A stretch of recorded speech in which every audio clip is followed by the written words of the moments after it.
महाराष्ट्रात जे घटनाबाह्य सरकार, अवकाळी सरकार आपल्या डोक्यावर बसवलं, आपली एक मनामध्ये इच्छा होती की सुप्रीम कोर्टाने निकाल द्यावा, सर्वोच्च न्यायालयाने निकाल द्यावा, न्याय द्यावा आपल्याला. त्यांना प्रमुखांनी निवडलं होतं. निवडणूक आयोगाचा काही अधिकार बनत नाही आपलं चिन्ह चोरून गद्दारांना देण्याचा, ते देखील त्यांनी दिलं. सगळंच काय, जो फोटो वंदनीय हिंदू सम्राटांचा जो उद्धव साहेबांनी काढला होता, तो देखील फोटो एकनाथ शिंदेंनी चोरला. आणि इथेच थांबले नाहीत, तर सरकार बसवल्यानंतर चोरीही चालूच राहील. न्याय मागत आपण संपूर्ण महाराष्ट्रात फिरलो, निष्ठा यात्रेत फिरलो, या महाराष्ट्र स्वाभिमान सभा चालू आहेत. पण अनेकदा सभेंची सुरुवात, प्रचार सभेंची सुरुवात मी आपल्या मतदारसंघातून करत आहे. ह्याचं महत्त्व मला माहिती आहे. हे आपण पण लक्षात घेणं गरजेचं आहे. कारण जसं मी प्रचार सभेची सुरुवात इथून केलेली आहे, विधान भवनात जेव्हा जेव्हा मी पाय टाकलेला आहे, त्या अंगणात पाय टाकलेला आहे, पहिला चेहरा मला ह्यांचा दिसतो.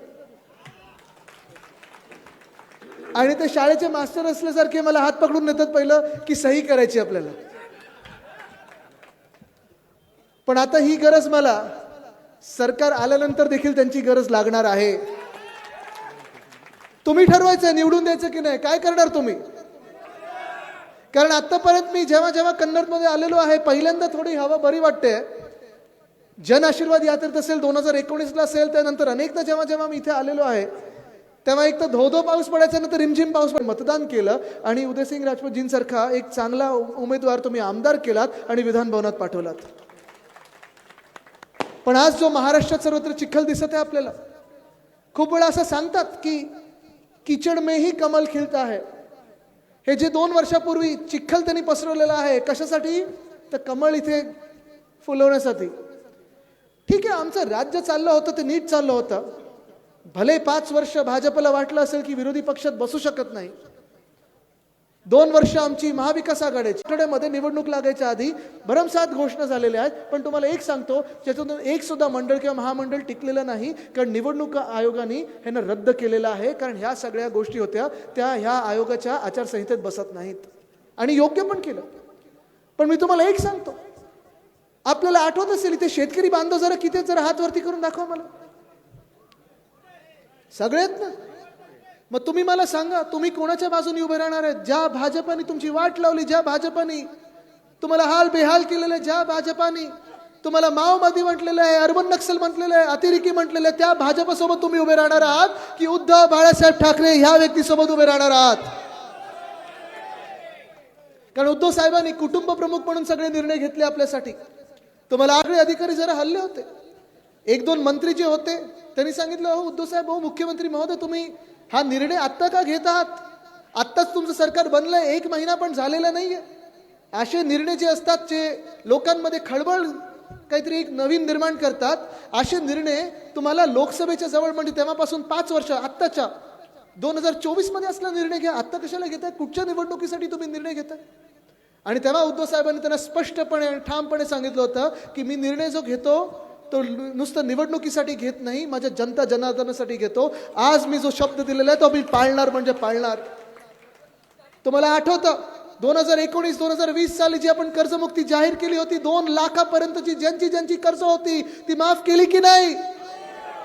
आणि त्या योजनेचं पण नाव आपण कर्जमाफी ठेवलं नाही. कारण माफ आपण कोण करतो, माफ गुन्हेगाराला होतं. माफी गुन्हेगारासाठी असते.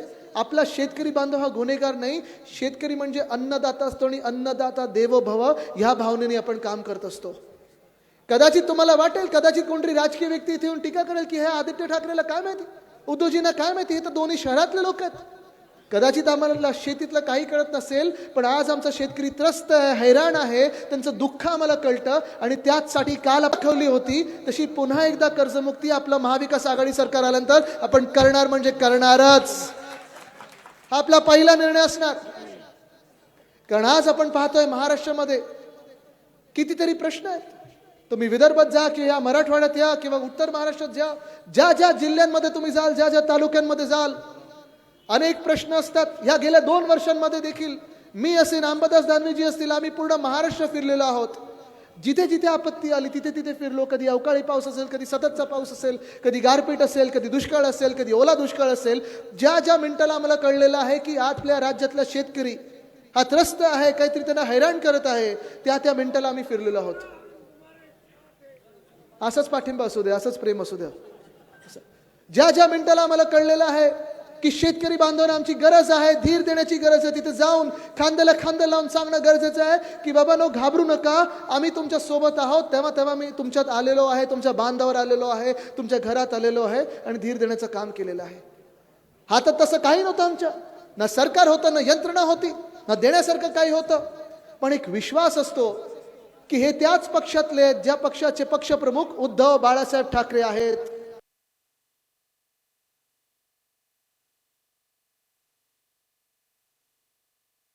लागले तुम्हाला किती अडचण आली तुम्हाला अडचण कोणाला नाही आली. कर्जमुक्ती आली ना, पण तुमच्याकडे पोहोचली ना खात्यांवर. कारण आपण एका बोटावर ही कर्जमुक्ती करून दाखवली होती. पलीकडे देवेंद्र फडणवीस साहेब आहेत, भाजपा आहे. खैरे साहेब आपल्याला आठवत असेल 2018 मध्ये भाजपाने कर्जमुक्ती, कर्जमाफी, ऐतिहासिक कर्जमाफी असं सांगितलं होतं. सगळीकडे म्हणजे लोकांपेक्षा जास्ती मला होर्डिंग दिसत होते. आता जसं देवा भाऊ सगळे मिळून एकत्र खाऊ असं होतं ते. काय ही कुठची शेती आहे?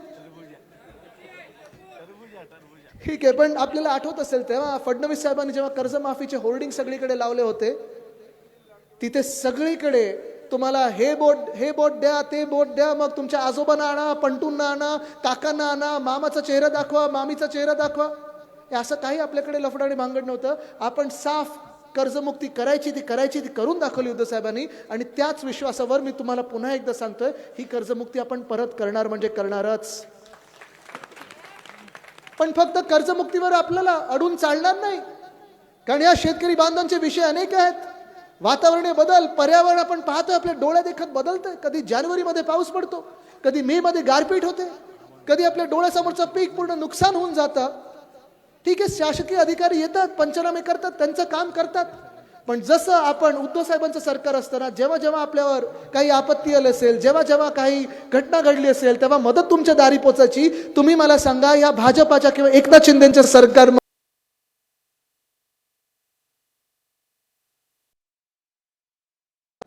आली कधी मदतीची हाक? आत्ताच्या निवडणूक लागायच्या आधी मागच्याच महिन्यात मला वाटतं आपण बीड जिल्ह्यात फिरत होतो, अंबादासजी, आणि तिथे देखील आपण फिरतोय म्हणून घटनाबाह्य मुख्यमंत्री 1-2 गावांमध्ये गेले. करू सांगितलं सगळीकडे, केलं तर काहीच नाही, नुसतं एवढंच केलं. मग शर्ट थोडासा खेचतात वगैरे, मग 1-2 फोटो येतात असे बोट दाखवताना. आमच्या पुढे राज्याचे कृषी मंत्री होते. कोण आहेत कृषी मंत्री? हो, कोण आहेत कृषी मंत्री? पाहिलं तुमच्या गावामध्ये कधी? शेतात पाहिले? बांधावर कधी आलेत? कधी तुमच्यावर काही आपत्ती आले तुमच्यामध्ये? त्याच्या आधी कोण होते? मध्ये कोण होते? एक होते ना मध्ये, अब्दुल गद्दार होते ना. त्यांना देखील कधी पाहिले का? आहेत ना, तुमच्याच जिल्ह्यातले आहेत. मी जेव्हा सिल्लोड मध्ये गेलो होतो, सरकार बदललं, आपलं सरकार पडलं होतं, नुकतंच सरकार पडलं होतं. झाले, सिल्लोडचेच आमदार झाले होते, कृषी मंत्री होते, सगळीकडे असं ताटमानाने फिरायचे, आम्हाला दादागिरी करून इथे असं तसं सगळं सांगायचे. पण त्यांच्याच गावात जेव्हा गेलो होतो, त्यांच्या गावातल्या देखील बांधांवर ते गेले नव्हते. जिथे अवकाळी पाऊस झाला होता तिथे देखील शेतकऱ्यांच्या मदतीला गेले नव्हते. हे असं चालणार नाही. कृषी खातं म्हणजे आपल्या शेतकऱ्यांचा कुटुंब प्रमुख मुख्यमंत्री म्हणून बसला पाहिजे. उद्धव बाळासाहेब ठाकरे हे कुटुंब प्रमुख होते. आणि असेच आपलं हे महाविकास आघाडीचं सरकार आल्यानंतर आपल्याला जे आपल्या समोर विषय अनेक पडलेले आहेत.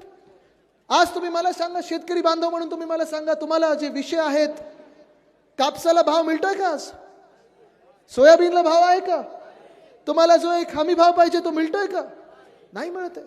जे नियमित परतफेड करणारे आहेत त्यांना काही प्रोत्साहन भत्ता मिळतोय का? आणि मग हे सगळं होत असताना बी बियाणं असेल, तुमचं बाकीचं जे ट्रॅक्टर वगैरे आहे त्याच्यावर जीएसटी किती लागलाय? 18%. परवडणारा आहे कोणाला? नाही परवडू शकत. पण आज मी पाहतोय, विदर्भातले शेतकरी असतील, मराठवाड्यातले शेतकरी असतील, हैराण आहेत, त्रस्त आहेत, विचार करतात की सरकार कधी बदलणार. हे सरकार बदलणार, ते 23 तारखेला बदलणार म्हणजे बदलणार, हा शब्द मी तुम्हाला देत आहे. पण ही जर परिस्थिती आपल्याला बदलायची असेल, आपल्याला आपले हक्काचं सरकार आणायचं असेल, तुम्हाला तुमचं सरकार आणायचं असेल, तुमच्या मनातलं सरकार आणायचं असेल, पुन्हा एकदा आपले कुटुंब प्रमुख उद्धव बाळासाहेब ठाकरे जसं त्यांनी त्यावेळी शब्द पूर्ण करून दाखवला होता तसाच शब्द आपल्याला पूर्ण करून दाखवायचा असेल तर तुम्हाला 20 तारखेला भरघोस मतदान मशालीवर करायला लागेल, तर आणि तरच आपलं सरकार येईल. करायला तयार आहात का? कारण हा विषय फार महत्वाचा आहे, संपूर्ण महाराष्ट्राचा विषय आहे. आज मी पाहतो जेव्हा मुंबईमध्ये देखील अनेक तरुण मुलं मुली येत असतात, युवा युवती येत असतात, माझ्या वयाची मुलं मुली येत असतात, कदाचित तुमचीच पुढची पिढी. तुम्हाला जर आज मी विचारलं की जे शेतकऱ्यांचे आज हाल आहेत, जे प्रश्न गंभीर आपल्या डोळ्यासमोर उभे राहिलेले आहेत, जी परिस्थिती तुमची आहे, ह्या परिस्थितीमध्ये तुम्हाला वाटतं का की तुमच्या पुढच्या पिढीने तुमच्या क्षेत्रात यावं, शेती करावी असं तुम्हाला वाटतंय कोणाला? नाही वाटत. कारण आज आपल्याला ह्या सरकारमधून भाजपकडून असेल, एकनाथ शिंदेकडून असेल, आधार द्यायला कोणी नाहीये. आणि मग तरुण मुलं मुली जेव्हा शहरांमध्ये येतात, मुंबई असेल, पुणे असेल, छत्रपती संभाजीनगर असेल, नागपूर असेल, सोलापूर असेल, MIDCच्या शोधात येतात, नवीन रोजगारच्या शोधात येतात, नवीन काहीतरी आपल्याला रोजगारची संधी मिळेल या शोधात येतात. तुमचीच पुढची पिढी. कारण मला अनेक मुलं मुली भेटतात, विचारतात, मी त्यांना विचारतो की काय करता तुम्ही, तुमचे आई वडील काय करतात? नाही, शेतकरी आहेत. मग मी त्यांना विचारतो, मग तुम्ही शेती का नाही करत? सांगतात, आदित्यजी शेतमालाला भाव नाहीये, कोणी आम्हाला विचारत नाही, गरज पडते तेव्हा मदतीला कोणी येत नाहीये, कोणी हे जे सत्तेत बसलेले आहेत, माजलेले आहेत, स्वतःचे खोके घेत आहेत, आम्हाला धोके देतात, पण आमच्यासाठी काही करत नाहीत. आम्ही जायचं तरी कुठे? जायचं तरी कुठे? आणि हे जायचं तरी कुठे हा जो प्रश्न तो एवढा गंभीर होत चाललेला आहे. आज महाराष्ट्रामध्ये बेरोजगार सगळीकडे मी पाहतोय, प्रत्येक गावात असेल, प्रत्येक जिल्ह्यात.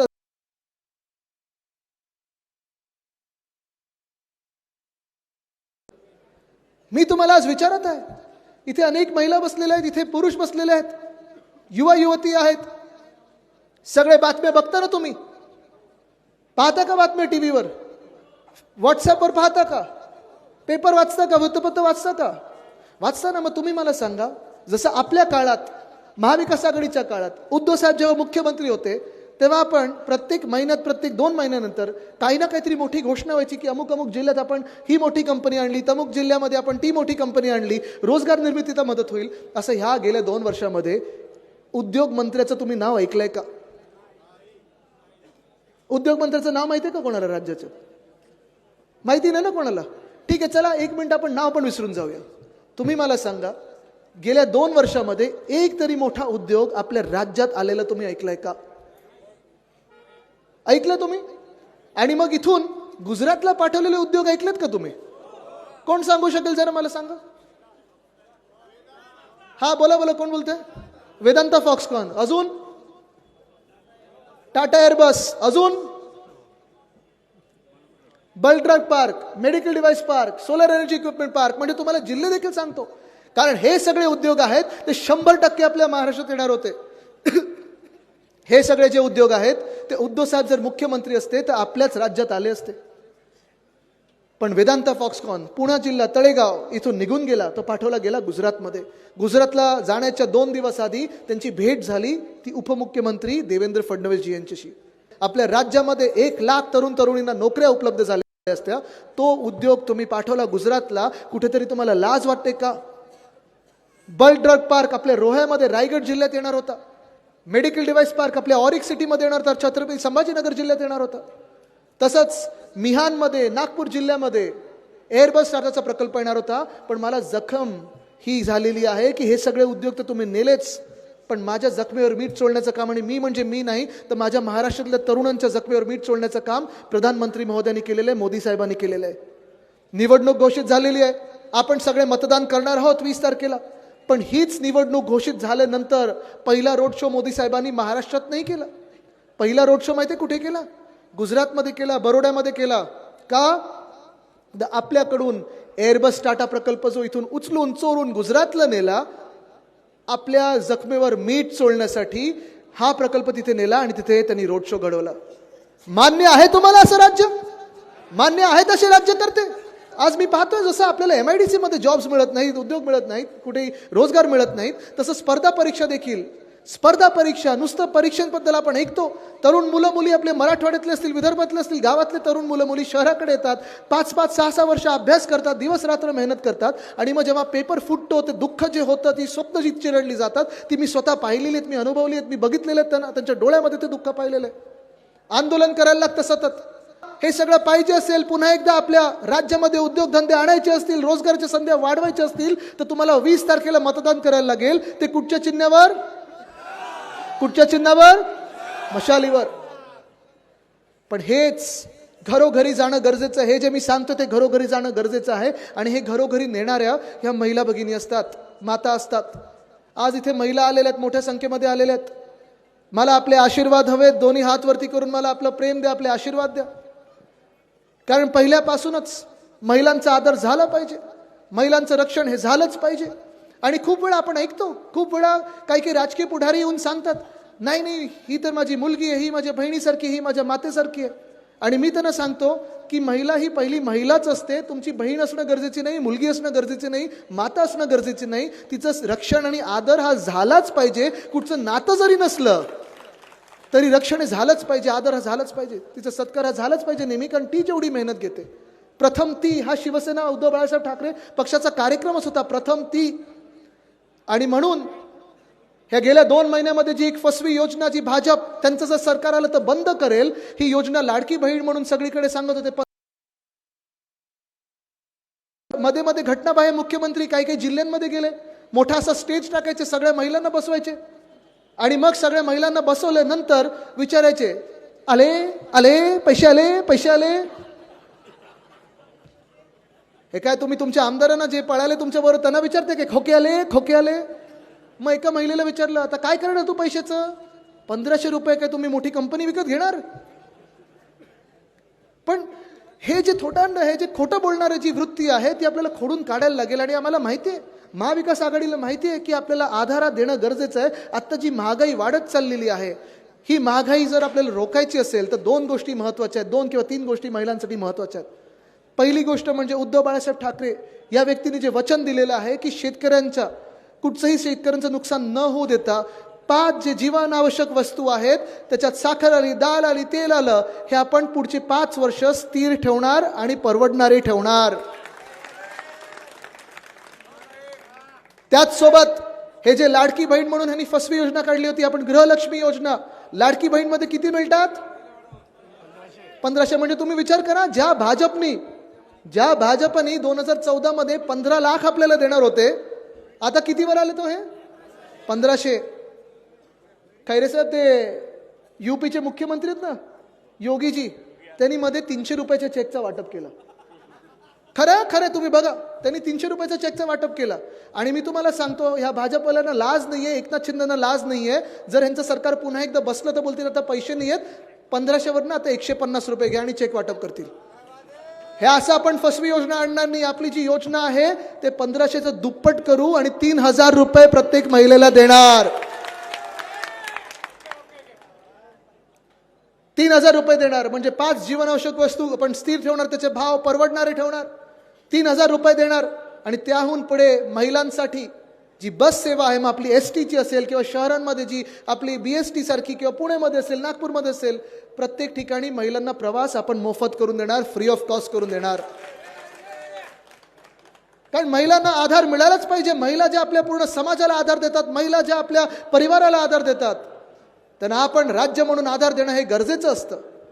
आणि आधार जेव्हा आपण देत असतो, जेव्हा आपण विचार करतो महिला रक्षणाचा, तेव्हा महिला रक्षणासाठी आपण जो शक्ती कायदा पारित केला होता की जो कोणी बलात्कार करण्याचा प्रयत्न करेल किंवा बलात्कार करेल त्याला भर चौकात आपण फाशी देऊ, तोच शक्ती कायदा आपल्याला पुन्हा आणायचा. पण हाच शक्ती कायदा आपल्याला आठवत असेल जेव्हा आपण पारित केला होता, अंबादास दानवेजी, आपण जेव्हा पारित केला, आपल्या सरकारने जेव्हा पारित केला, राजपूतजी, आम्ही तुम्हाला सांगतो, हाच कायदा जे भाजपचे राज्यपाल होते कोश्यारी साहेब, त्यांनी केंद्राकडे पाठवला, राष्ट्रपती महोदयांकडे पाठवला. आणि मागची 3 वर्ष हा कायदा प्रलंबित राहिलेला आहे. का हा कायदा प्रलंबित राहिला? का भाजपवाल्यांना या महिला सुरक्षा बिलची भीती वाटते? का भाजपवाल्यांना महिलांची सुरक्षा करण्यासारखं वाटत नाही? याचं कारण एकच आहे, कारण ह्याच भाजपामध्ये अनेक असे लोक आहेत ज्यांनी महिलांवर घाणेरडे अत्याचार केलेले आहेत, त्यांच्यावर आरोप जे लागलेले आहेत, त्यांना त्यांच्या बाजूला बसवलेलं आहे. आपल्याला उदाहरणं द्यायचं तर किती द्यायची? उदाहरण पहिलं द्यायचं तर ते कर्नाटकमध्ये द्यावं लागेल. रेवण्णा नावाचा एक राक्षस होता, 2500 महिलांचा त्यांनी बलात्कार केलेला आहे. त्यांनी ते टेपिंग केलेले, व्हिडिओ काढलेले आहेत. असा विकृत राक्षस पण त्याच राक्षसाच्या प्रचारासाठी प्रधानमंत्री महोदय स्वतः गेलेले आहेत. अशा भाजपासाठी तुम्ही कोणी मतदान करू शकणार का? करू शकणार आहात का? इथेच पुढे जर तुम्ही गेला तर जालना जिल्ह्यामध्ये मला वाटतं एकनाथ शिंदेच्या पक्षाने गौरी लंकेश ह्या ज्या महिला पत्रकार होत्या त्यांची हत्या झाली, त्या हत्येकरांना जे मर्डरर आहेत त्यांना जेलमधून काढून स्वतःच्या पक्षात घेतलेलं आहे. अशा महिलांची हत्या करणाऱ्या तुम्ही एकनाथ शिंदेच्या पक्षाला निवडून देऊ शकता का? आपण पहा जे बदलापूरमध्ये घडलं, ठीक आहे त्या अक्षय शिंदेला गोळ्या घातल्या, पण ते आपटे जे आहेत त्यांना वाचवण्यासाठी किंवा खरी जी घटना घडवली असेल त्यांना वाचवण्यासाठी घातल्या का? कारण ह्याच एकनाथ शिंदेच्या तिकडचे एक चिंदी चोर नेत्यांनी वामन म्हात्रेंनी सांगितलं एका महिला पत्रकाराला विचारलं, अरे तू काय एवढे प्रश्न विचारतेस, असं काय तुझाच रेप झालाय? हे अशी तुम्हाला सत्ताधारी माजलेली लोक तुम्हाला मान्य आहेत का? जी भाजपा गुजरातमध्ये ज्या बिल्किस बानोवर बलात्कार झाला आणि तीच भाजपा त्या बलात्कारांची आरती ओवाळतं आणि प्रचारामध्ये फिरवतं, अशा भाजपाच्या राज्यात आपण कोणी जातपात धर्म न पाहता सुरक्षित राहू का? राहू शकतो का? कारण मला एकच मी शिकवण घेतलेली आहे वंदनीय हिंदू सम्राट बाळासाहेब ठाकरेंकडून, की महिलांवर जो हात उचलतो, जो बलात्कार करतो किंवा अत्याचार करतो, त्याची जातपात धर्म न पाहता आणि त्या महिलेची जातपात धर्म न पाहता जो कोणी बलात्कार असेल त्याला भर चौकात फाशीच दिली पाहिजे. हाच एक न्याय आहे, दुसरा न्याय असू शकत नाही. पण आज आपण पाहतोय की महाराष्ट्रामध्ये हे सगळं जे काही चाललेलं आहे ना, वाटतं की 1,500 रुपये दिले तर महिला है ना मतदान करतील. महिला या गेल्या 2 वर्ष आणि गेले 5 वर्ष पाहत आहेत की महिलांसोबत कोण उभं राहिलेलं आहे. जे उद्धव बाळासाहेब ठाकरे कुटुंब प्रमुख म्हणून जे मुख्यमंत्री होते, आमचेच एक तिकडचे पलीकडचे मंत्री होते, त्यांच्यावर जेव्हा आरोप झाले, महिलांनी आरोप केले, तेव्हा घाणेरडे आरोप एवढे झाले, काही काही लोक त्यांना वाचवण्याचा प्रयत्न करत होते. तुम्ही जर काही बलात्कार किंवा काही अत्याचार केला असेल तर माझ्या कॅबिनेटमधून गेट आउट, आम्हाला अशा लोकांची गरज नाही, ही हिंमत पाहिजे. पण एकनाथ शिंदेने त्यांना मंत्री बनवलं. जे अब्दुल सत्तार सुप्रियाताई सुळेंना घाणेरड्या शिव्या देतात, 16 की 17 वेळा टीव्हीवर घाणेरड्या शिव्या देतात, चॅनलवर घाणेरड्या शिव्या देतात, ह्याच अब्दुल सत्तारांना त्यांनी पुन्हा एकदा मंत्री बनवलेलं आहे. तुम्ही मला सांगा ही अशी घाणेरडी लोक, अशी महिलांबद्दल विचार करणारी लोक, जे मध्ये आता ते कुठचे महाडचे काके टॉवेल टाकून फिरणारे बरं दोघाले, ते देखील काय घाणेरडे शब्द. मग थोरात साहेबांच्या मुलींबद्दल काय घाणेरडे शब्द, कोण तिथे ते होते ते. आज जो मला इथे महाराष्ट्र दिसत आहे, इथे मला कुठेही जात दिसत नाही, कुठेही धर्म दिसत नाही, कुठेही पंथ दिसत नाही. सगळे जातपात धर्म आहेत, आपल्या मनात असतात, आपल्या हृदयात असतात. पण इथे मला छत्रपती शिवरायांचा महाराष्ट्र दिसतोय, शाहू फुले आंबेडकरांचा महाराष्ट्र दिसतोय. इथे मला महाराष्ट्रातला महाराष्ट्र दिसत आहे, इथे प्रत्येक व्यक्तीचा महाराष्ट्र दिसत आहे. हे पुढच्या 20 दिवसामध्ये ज्यांनी 2 वर्षात करण्याचा प्रयत्न केला, हिंदू मुस्लिम वाद निर्माण करण्याचा प्रयत्न करतील, मी तुम्हाला आज थेटपणे विचारतोय, तुम्ही ह्या वादात गुंतणार की आपला महाराष्ट्र वाचवणार? आज मी तुम्हाला प्रश्न विचारत आहे. वाद निर्माण करू देणार का तुम्ही? कुठेही ठिणगी पडू देणार का तुम्ही? जाती जातीमध्ये हे वाद निर्माण करतील. गेल्या 2 वर्षात अनेक वाद निर्माण झालेत आणि तुम्ही पहा, गेल्या 15 वर्षाचा इतिहास काढून पहा या देशाचा. ज्या ज्या राज्यामध्ये भाजप जिंकली आहे आणि त्यांचा मुख्यमंत्री बसलेला आहे, एका जातीला त्यांनी वेगळं काढलेलं आहे, आंदोलन करायला लावलेलं आहे आणि दुसऱ्या जातींना दुसरीकडे विखुरलेलं आहे आणि मग असे जिंकलेले आहेत. आहे ना, आज प्रश्न अनेक आहेत. पण पहिला प्रश्न हा आहे, म्हणजे आपले प्रश्न न्याय हक्कांचे असतील, आरक्षणाचे असतील, आहेत आणि आपण त्याच्या सोबत आहोतच. आपलं सरकार नंतर 50% जी सिलिंग आहे, लिमिट आहे, ते आपण काढणार. न्याय हक्क तर आपल्यासाठी आपण लढतच असतो. पण आज मी तुम्हाला विचारत आहे की तुम्ही सगळे महाराष्ट्र म्हणून एकत्र येणार की आपण वेगळ्या वेगळ्या जातींमध्ये विखुरले जाणार? कारण ह्यांचं काम एकच आहे, वाद निर्माण करा. भाजपच्या मनात भाजपचं जे हिंदुत्व आहे, भाजपचा जो धर्म आहे, तो चूल पेटवण्याचा नाही, घर पेटवण्याचा आहे. आपलं हिंदुत्व म्हणजे हृदयात राम आणि हाताला काम, हे आपला धर्म आहे. मी तुम्हाला विचारत आहे, या महाराष्ट्रामध्ये जी वादाची ठिणगी टाकलेली आहे, त्या भाजपला तुम्ही हद्द पार करणार की नाही करणार? हे भाजपा जी आहे, ह्या गेल्या 5 वर्षामध्ये असेल, गेल्या 10 वर्षामध्ये असेल, आपल्या महाराष्ट्राला लुटण्याचा पूर्ण प्रयत्न केलेला आहे. मी आज जो लढत आहे, 34 वर्षाचा तरुण आहे. मी तुम्हाला इथे सांगत आहे, जे वयस्कर असतील, जे कोणी माझ्या वयाचे असतील, जे कोणी माझ्याहून लहान असतील, मी तुम्हाला सांगत आहे की जे काही पुढचं कार्यकाळ आहे तो मला तुमच्या सोबतच घालवायचा आहे. मी तुमच्याशी खोटं बोलणार नाही. माझ्यावर विश्वास ठेवा. उद्धव साहेबांवर विश्वास तर आहेच, पण हा 34 वर्षाचा तरुण सांगतोय, चला आपली सगळी जी काही ओळख आहे ती महाराष्ट्र जर केली, छत्रपती शिवरायांचा महाराष्ट्र म्हणून जर केली, तर आपल्याला कोणी अडवू शकत नाही. भाजप आणि एकनाथ शिंदेसारखे गद्दार अडवू शकतच नाहीत. आज मी तुम्हाला विचारतोय, आपल्याला हा अंधारातला महाराष्ट्र पाहिजे की सुवर्ण काळात नेणारा महाराष्ट्र, आपण जो नेणार आहोत तो महाराष्ट्र पाहिजे? नाही, मला ऐकू नाही आलं. कुठचा महाराष्ट्र तुम्हाला पाहिजे? तुम्हाला शेतकऱ्यांसाठी लढणारा आणि जगणारा महाराष्ट्र पाहिजे की भाजपसाठी लढणारा महाराष्ट्र पाहिजे? तुम्हाला महिलांचं सुरक्षण आणि रक्षण आणि त्यांचा आदर करणारा महाराष्ट्र पाहिजे की हे भाजपमधले जे राक्षस आहेत त्यांचा आदर करणारा महाराष्ट्र पाहिजे? तुम्हाला जर महाराष्ट्र कुठचा पाहिजे हे ठरवायचं, तुम्हाला आपल्या तरुण तरुणींना रोजगार देणारा महाराष्ट्र पाहिजे की भाजप जो लुटतोय आपला महाराष्ट्र तो महाराष्ट्र पाहिजे? आणि जर आपल्याला आपल्या मनातला महाराष्ट्र पाहिजे, आपल्या स्वप्नातला महाराष्ट्र पाहिजे, या अंधारात जर आपल्याला कुठेतरी रोषणाई आणायची असेल तर तुम्हाला मशालीशिवाय पर्याय नाही. मी तुम्हाला आज विचारतोय, 20 तारखेला आपलं चिन्ह कुठचं? 20 तारखेला आपलं चिन्ह कुठचं? 20 तारखेला आपलं चिन्ह कुठचं? जरा महिलांनी सांगावं, 20 तारखेला आपलं चिन्ह कुठचं? शेतकरी बांधवांनी सांगावं, आपलं चिन्ह कुठचं? पुन्हा एकदा सगळ्यांनी सांगावं, आपलं चिन्ह कुठचं? मशालीवर मतदान करा आणि या महाराष्ट्राला विजयी करा. धन्यवाद. जय हिंद, जय महाराष्ट्र, वंदे मातरम. एबीपी माझा, उघडा डोळे बघा नीट.